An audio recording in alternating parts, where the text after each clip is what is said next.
Hello, everybody, and welcome back to the Index In-Depth for Genestealer Cults. This is part 2, so we're going to be getting into some of the units. Now, I think the exciting news with this index is that there's actually quite a lot going on, and I don't think there's going to be one build here. I think there's a bunch of things you can do.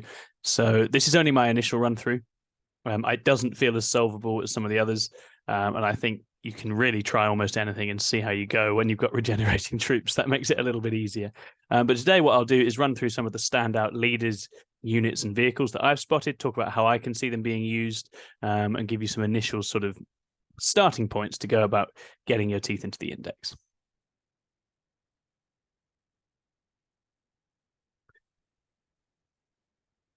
So, key leaders.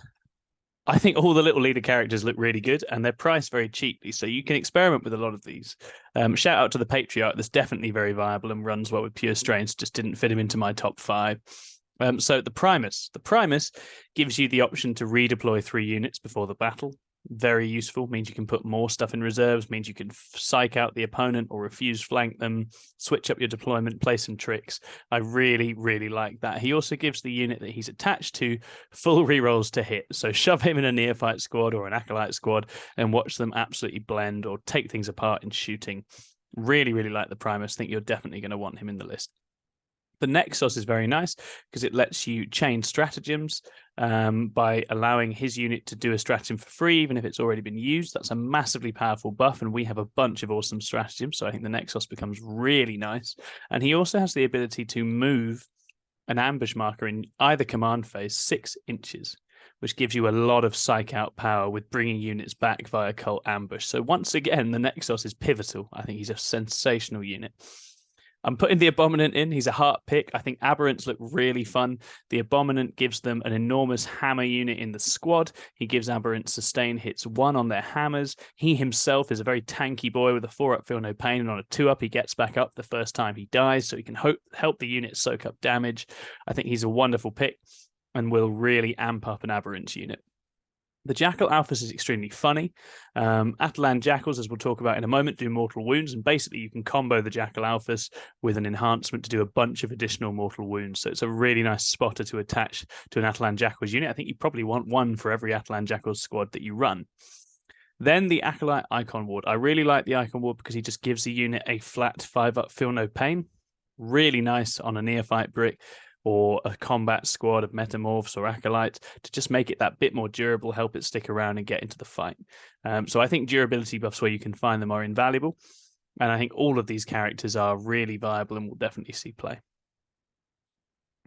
If we think about key units, it is still neophyte central, I'm afraid. I think big bricks of neophytes remain useful. You maybe don't need a whole army of them, but their seismic cannons are still a very nice profile. Mining lasers look like genuine anti-tank now, which is very nice. And they still put out a withering hail of smaller shots as well, and you can still amp up the ballistic skill, the wounds, etc. So they're good for holding ground. They're good for chewing up objectives. They give you CP regen for objectives that they're on. That's very, very nice as well. And they're a good brick to hide your characters in. Particularly the utility ones keep them so safe. Things like the Primus or the Icon Ward. And the fact that these are even regenerating units now even more generously and in the reinforcement step, and it's worth saying there isn't a fix at the moment on when in the reinforcement step this happens. So if they pop up from reserves and take Overwatch, you can use the regen afterwards, as far as I can see. I think that's hugely powerful. So neophytes are still excellent and still going to do a lot of work for you. Aberrants, here's the heart pick. 3 wounds, 4-up, feel no pain. 3 attacks now, strength 8, AP2, damage 3. -1 to wound when they're led by a character. These are going to take an ungodly amount of fire to remove. They combo really well with the enhancement for forward deploy. You can shove them on a flank or dominate the center, force the enemy to come to you with the no shooting outside of 12 strat. The Biophagus and the Abominant both go into these like a dream. And obviously, if you roll a 4-up when they die, they're coming back, which is going to break some people's hearts, and I'm here for it. Atalan Jackals, as we've discussed, they lose demo charges. Now what they do is when they get up to a unit within 6, you roll a dice for every model in the unit. So that's 11 if you've got the Jackal Alphas. 4-ups, you do mortal wounds. And with the Jackal Alphas, when they shoot, they can do a normal move again. Ton more mortal wounds. If you have Prowling Adjutant in your opponent's turn, when they move near you, you move, load more mortal wounds. Combinations here are very funny. Whether it's strong, I don't know. They've still got the pre-game move, but I just think the potential of a Jackal Bomb is really silly and is going to catch out the unwary. Whether it's good into the top list, we'll have to see. But you can see how there's a very aggressive forward deploy game and pre-game move game coming together here.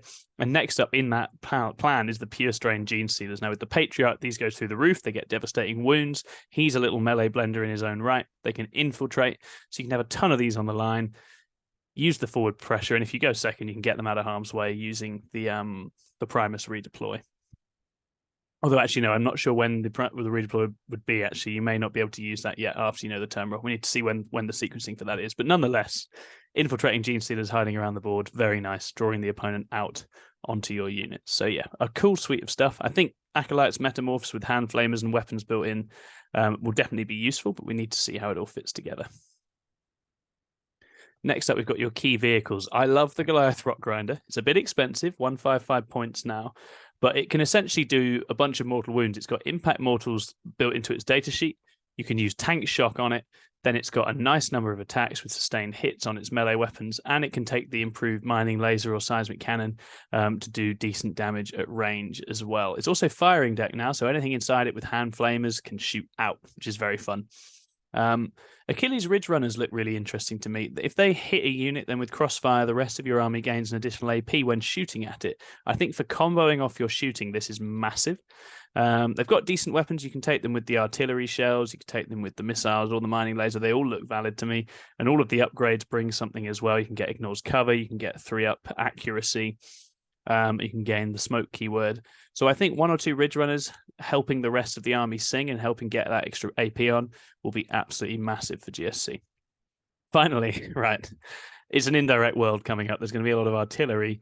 It's fair to say a lot of the guard artillery, manticores, basilisks, mortars, looks cheap and cheerful. I think you can definitely make interesting GSC lists that have a chunk of guard indirect in there to help with the pressure, help to put the enemy on the clock and really force them into your combat board control units and close range shooting.